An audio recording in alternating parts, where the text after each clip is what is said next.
பாடிட்டு மாறியனை நேசாருள் புரிந்து நெஞ்சில் வஞ்சம் கெட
ஓம் பைரவா போற்றி.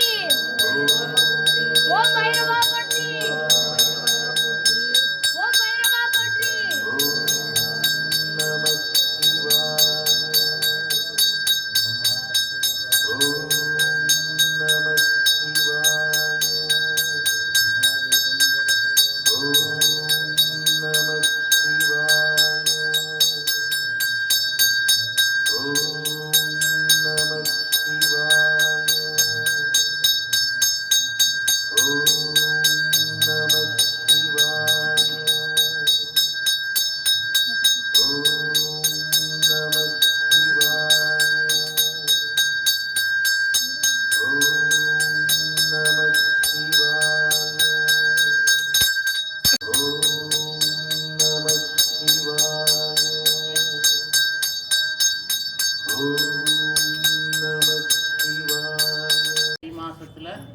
கடைசி விசேஷம் அஷ்டமி.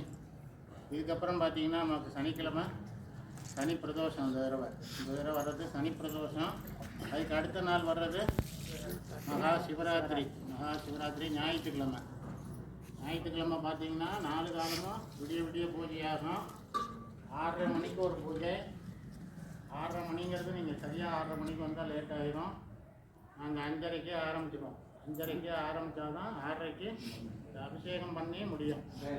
அப்புறம் 9:30, அதுக்கு அடுத்தது 12:30, அடுத்தது 3:30 மணிக்கு. அதனால் இந்த 4 காலமும் தொடர்ந்து சிவபெருமானுக்கு பூஜை பண்ணணும். விடிய நம்ம கொஞ்சம் முடிச்சிருக்கணும். அதான் புண்ணியம். நாம் எங்கேயாவது வேலை வெட்டியெல்லாம் பார்த்துட்டு நாம் இங்கே வந்து கொஞ்சம் அசந்துட்டோம் அப்படின்னா அந்தக்கு புண்ணியம் இல்லைன்னு சொல்கிறது. அதுக்காக நம்ம வந்து பெரும்பாலும் முடியாதவங்க ரைட்டு, நான் மாத்திரை போடுறேன், எனக்கு உடம்பு முடியாது, விடிய கண்ணு முழிக்க முடியாதுன்னு சொல்கிறவங்களாம் வீட்டுக்கு போயிடலாம், கொஞ்சம் ரெஸ்ட் எடுத்துக்கலாம். ஒரு காலம் பார்க்கலாம், 2வது காலம் பார்க்கலாம். அதுக்கப்புறம் முடியலை 9:30 மணி. அதுக்கு நாம் 9:30ங்கிறதே 10:30 ஆயிரும் பூஜை பண்ணி வெளியில் வர்றது. அப்புறம் 12:30க்கெலாம் நம்மளால் முடியாது, 3:30க்கெலாம் முடியாதுன்னா அவங்கெல்லாம் வந்து சிரமப்பட வேண்டாம், வீட்டுக்கு போயிடலாம். அதனால் நமக்கு இப்போ பக்கத்தில் இருக்கிற விசேஷம் என்னென்னா, இது முடிஞ்ச பிறகு சனி பிரதோஷம், அதுக்கு அடுத்தது மகா சிவராத்திரி. ஒரு நாள் விட்டு அமாவாசை வருது, செவ்வாய்க்கிழமை அன்றைக்கி. திங்கக்கிழமை சாயந்தரமே வருது அமாவாசை. அது கோயிலுக்கு மட்டும். நம்மெல்லாம் பார்த்திங்கன்னா செவ்வாய்க்கிழமை தான் அமாவாசை எடுத்து பண்ணிக்கணும். ரைட்டு. இப்போ இன்றைக்கி அஷ்டமி, இன்றைக்கி தேய்பிர அஷ்டமி. அஷ்டமியில் வந்து நம்ம நிறைய விஷயங்கள் சொல்லியிருக்கோம். இது சிவபெருமானோட ஒரு அம்சம். இவருக்கு ஏன் நாய் வாகனமாக இருக்கணும் அப்படிங்கிறது நமக்கு தெரியணும்ல. நாய் ஏன் வாகனமாக இருக்கார் அப்படின்னா, நாய் போய் கேட்டுதான் சிவபெருமான்கிட்ட. என்ன கேட்டுதான்னா, ஜனங்களாக இருக்கட்டும் அல்லது தேவர்களாக இருக்கட்டும் அல்லது முனிவர்களாக இருக்கட்டும், யாருன்னா சிவபெருமானுக்கு மாமனார், அதாவது பார்வதியோட அப்பான்னு சொல்ல. நாம் தொந்தரவு பண்ணக்கூடாது. நீ ரொம்ப பாவம் பண்ணிட்ட, அதனால் நீ செய்கிற யாகத்துக்கு உனக்கு பலனே கிடையாது, புண்ணியம் கிடையாதுன்னு அவர் சொல்லிடுறார். அதுக்கப்புறம் அவர் என்ன பண்ணுறாருன்னா, இப்படி நீ சிரமத்தை அனுபவிக்காத, என்னோட வாகனமாக நீ வந்துரு. ஏன்னா இது சிவபெரும பைரவருங்கிறவர். காலபைரவருக்கு வாகனமாக இப்போ எல்லாரும் வந்து நாம் வணங்கும் போது காலபைரவரை மட்டும் வணங்குறதில்ல, காலபைரவரோடு சேர்ந்து யாரையும் வணங்குறோம் அப்படின்னா அந்த நாய் பைரவர். அப்போ நம்ம அந்த நாயை பார்த்தாவே பைரவருங்கிறோம். அந்த மாதிரி நமக்கு அது தோணுது. நம்ம வீட்டுக்கு ஒரு பைரவர் வந்துட்டார். பிள்ளைங்கள்லாம் பார்த்திங்கன்னா ஒரு சில பிள்ளைங்க வந்து இந்த நாயை அடிக்கிறதுக்கே திட்டுறாங்க. சில குழந்தைகள் என்னென்னா நாயை அடிக்காது, அது பைரவர் அப்படின்னு சொல்கிறாங்க. அப்புறம் நம்ம புஸ்தகங்களில் படிக்கிறோம், தெரு நாய்களுக்கு பிஸ்கட் வாங்கி போட்டாலும் அது ஒரு புண்ணியம் அப்படின்னு புஸ்தகங்கள்லாம் வருது. அது சிவராத்திரிக்கு திருக்கல்யாணம் பண்ணலாம்னு கேட்குறாங்க. அதெல்லாம் இப்போ முடியாதுக்குண்ணா, அப்பா கேட்டாங்க. அதை நம்ம பின்னாடி சொல்கிறேன். அதனால் பார்த்திங்கன்னா இப்போ நம்ம கால பைரவருக்கு நாய் ஏன் வாகனமாக வந்து உட்கார்ந்ததுன்னா, அவரை எல்லாரும் விரட்டுறாங்க. எல்லாரும் விரட்டும் போது அவர் நான் எப்படி வேதங்களையும் யாகங்களையும் பார்த்து நான் காதால் கேட்டு என்ன பண்ண முடியும்? அதனால் எனக்கு ஒரு சரணாகதி அடையறதுக்கு வழி சொல்லுங்களேன் அப்படிங்கணுன்னா அவர் என்ன பண்ணுறாரு, காலபைரவருக்கு வாகனமாக போயிருந்தார். எல்லா உயிரினங்களும் பார்த்திங்கன்னா சிவபெருமான்கிட்ட ஒரு அன்போடு இருந்திருக்கு. எப்படின்னா, இப்போ நம்ம திருவானைக்காவலுக்கு போகிறோம், அங்கே சிலந்து பூச்சி என்ன பண்ணுது, சிவபெருமானுக்கு ஒரு, அதாவது வெயில் படக்கூடாது, மழை தண்ணி விடக்கூடாது, அதோட எண்ணம் சிவபெருமானை பாதுகாக்கணுங்கிறதுக்காக தன்னுடைய வாயிலிருந்து ஒரு நூலை விட்டு, நமக்கு தெரியும் சிலந்தி வலை கட்டுறது, சிலந்தி வலை கட்டி அது என்ன பண்ணுதுன்னா சிவபெருமானை பாதுகாக்குது. அங்கே யானை என்ன பண்ணுதுன்னா இப்படி தினந்தோறும் வந்து நாம் எல்லாம் பண்ணிட்டு போகிறோம். யானை பூஜை பண்ணது சிவபெருமானுக்கு. இப்படி பூஜை பண்ணும்போது இந்த மாதிரி வலை கட்டி அசிங்கம் பண்ணுது யாரோ ஒரு ஜீவன் அப்படின்னு சொல்லிட்டு அது என்ன பண்ணுது, அந்த வலையெல்லாம் அறுத்து அதை சேதம் பண்ணுது. இப்படி சேதம் பண்ணோன்னா சிலந்திக்கு கோபம் வந்துடுது. நாம் இவ்வளோ தூரம் சிவபெருமானை இது பண்ணிகிட்ருக்கோம், இந்த யானை வந்து இப்படி பண்ணுதுன்னு சொல்லிட்டு தும்முச்சங்கைக்குள்ளே போய் யானைக்கு ஒரு பெரிய ஆபத்தை உண்டு பண்ணிடுது. அது பார்த்திங்கன்னா யானை இறந்துடுது. தும்முச்சங்கையில் உள்ளே போய் கடித்தோன்னா யானை இறந்துடுது. அங்கே இருக்கிற சிலந்தி பூச்சியும் இறந்துடுது. இப்போ சிவபெருமான் என்ன பண்ணுறாருன்னா 2 பேருமே என் மேலே ரொம்ப பக்தியோடு இருந்தீங்க. அவனும் பக்தியோடு இருந்தான், நீயும் பக்தியோடு இருந்த. அதனால் உங்கள் 2 பேர்த்துக்கு நானே உயிர் கொடுத்துட்றேன். அதனால் பார்த்திங்கன்னா அதனால தான் திருவானைக்காவலில் இந்த இது சிலந்தி பூச்சியும் யானையும், அதே மாதிரி எறும்பு பார்த்திங்கன்னா ஒரு இடங்களில் சாமிக்கே பேர் எறும்பீஸ்வரர்னு தான் பேர். ஆமாம், தெரிஞ்சா எறும்பீஸ்வரர் அப்படின்னு சுவாமிக்கு பேர். ஆனால் எறும்பு தேவையில்லாமல் ஒரு வார்த்தை கேட்டுது. என்னென்னா, நான் கடிச்சோன்னே இறந்து போயிடணும்னு அது கேட்டுது. நல்லா யோசித்து கேளு அப்படின்னார் சிவபெருமான். இல்லை நான் யோசிச்சுட்டேன், நான் கடிச்சோன்னே இறந்து போயிடணும். அப்போ அதேபடி ஆகட்டணுன்னா நம்மளை கடிச்சோன்னா நாமளே அதை நசுக்கி போகிறோம், அது செத்து போயிடுது. அது அவர் தப்பாக கேட்டுருச்சு வரத்தை. அவர் அப்பயும் சொல்கிறார், நீ கேட்குறது சரியில்லை, யோசித்து கேளுங்கிறார். இல்லை நான் சரியாக தான் கேட்குறேன், கடிச்சோன்னே இறந்து போயிடணும் அப்படின்னோன்னா, சரி நீ கடிச்சோன்னே இறந்து போயிடும் அப்படின்னு சொல்லிவிட்டு அவர் என்ன பண்ணுறார், ஜனங்களை கடிக்கும்போது அது என்ன பண்ணுது, நாமளே கையில் பிடிச்சி நசுக்கிக்கிறோம், அது இறந்து போயிடுது. அதனால் வரத்தை தப்பாக கேட்டுட்டுது சிவபெருமான். அது மாதிரி அந்த மாதிரி இருந்தால் கூட சில இடங்களில் எறும்பு சிவபெருமானுக்கு பூஜை பண்ணதுனால தான் அங்கே எறும்பீஸ்வரர்னு இருக்குது. இதெல்லாம் ஒரு இதில் வருது. அதனால் பார்த்திங்கன்னா நிறைய இடங்களில் நம்ம பார்த்திங்கன்னா ஒவ்வொரு ஜீவராசியும் சிவபெருமானை பிரார்த்தனை பண்ணி அந்த கோயிலுக்கு அந்த வரலாறு இருக்குது. அதனால் பார்த்திங்கன்னா நாம் இன்றைக்கி இந்த பைரவருக்கு வந்து ஏன் நாய் வாகனமாக இருக்குது அப்படிங்கிறது இங்கே நடக்கக்கூடிய வேதங்கள் யாகங்கள் எல்லாத்தையும் அது கேட்டு சிவபெருமான சரணாகதி அடையணுமா. அதுக்காக தான் காலபைரவருக்கு நாய் வாகனமாக இருக்குது. இன்றைக்கி நம்ம பிரார்த்தனை பண்ணுவோம். தம்பி சொன்ன மாதிரி சிவராத்திரி அது அன்னைக்கு பண்ணுறது கொஞ்சம் சிரமங்க. அன்னைக்கு வச்சுக்கிட்ட ரொம்ப சிரமம் அப்படின்னா எங்கேயுமே திருக்கல்யாணம் அன்னைக்கு கிடையாது. சிவராத்திரியில் ஏன் மறுநாளே அமாவாசை வந்துடுது. இன்றைக்கி இப்போ தான் தள்ளி வருது ஒரு நாள். இல்லைன்னா பார்த்தீங்கன்னா மறுநாளே அமாவாசையாக இருக்கும், விடிஞ்சோன்னா அமாவாசையாக இருக்கும்.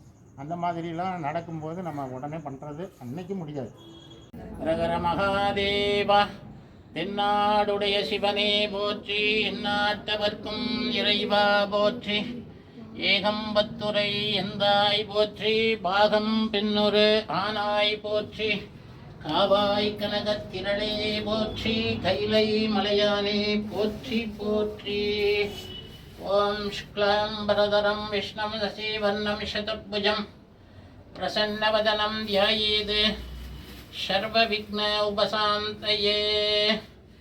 ஓம் பூஹ ஓம் புவஹ ஓம் சுபஹ ஓம் மகஹ ஓம் ஜனஹ ஓம் தபஹ ஓம் சத்யம் தத்சவிதுர்வரேண்யம் பர்கோ தேவஸ்ய தீமகி धियो यो न प्रचोदयात् अमृतं ब्रह्मा भूर्भुवस्वरो ममो वाक्त समक्स्ते दुरीदक्षयद्वारे श्री परमेश्वर प्रीत्यर्थं शिव शिव शिव शम्भो अज्ञाय प्रवर्तमानस्य अद्य ब्रह्मणः द्वितीयपरार्ते श्वेतवरागकल्पे वैवस्वते मन्वन्तरे अष्टाविंशतितमे कलियुगे प्रथमे पादे जम्बोद्वीपे भारतवर्षे भरतखण्डे मेरोः दक्षिणे पार्श्वे दण्डकारुण्यां शताब्दे अस्मिन् वर्तमाने विवकारिके प्रभवादीनां षष्ठ्यागा षष्ठिसंवत्सराणां मध्ये श्रीविश्वावसु नाम संवत्सरे उत्तरायणे हेमन्तर्तौ मकरमासे कृष्णपक्षेद्यायां पुण्यतिथौ वासरः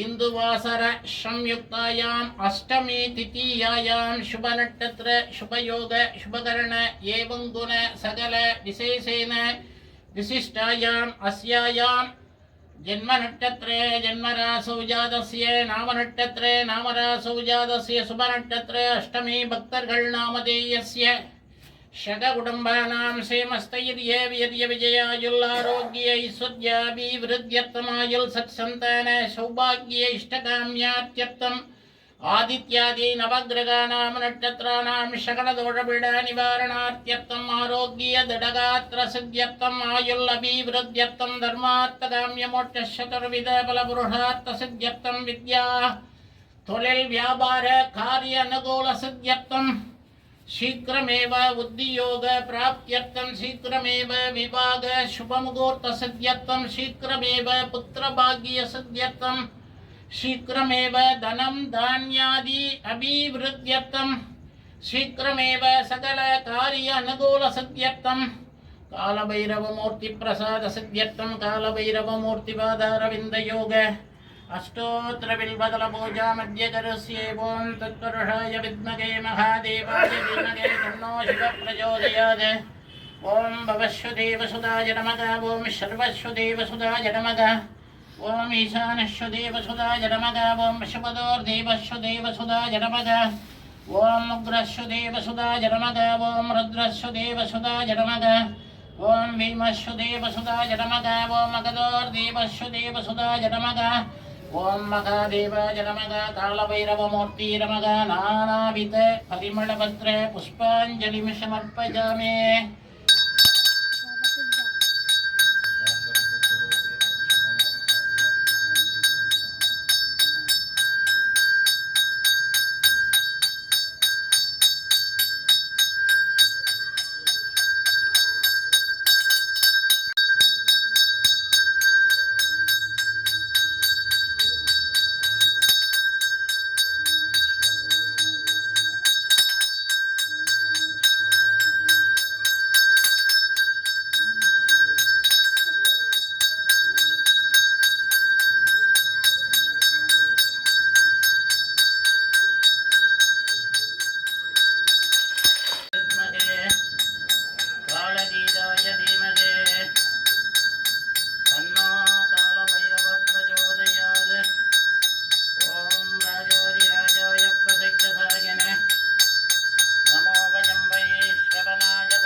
மன்னன் கோன் முறையாசு செய்த குறை விழாத உயிர்கள் வாழ்க நான் மறை அறங்கள் ஓங்க நற்றவம் வேள்வி மல்க மேன்மைக்குள் சைவ நீதி விளங்குக உலகமெல்லாம் குறைவிழாது உயிர்கள் வாழ்க நான் மறை அறங்கள் ஓங்க நற்றவம் வேள்வி மல்க மேன்மைக்குள் சைவ நீதி விளங்குக உலகமெல்லாம்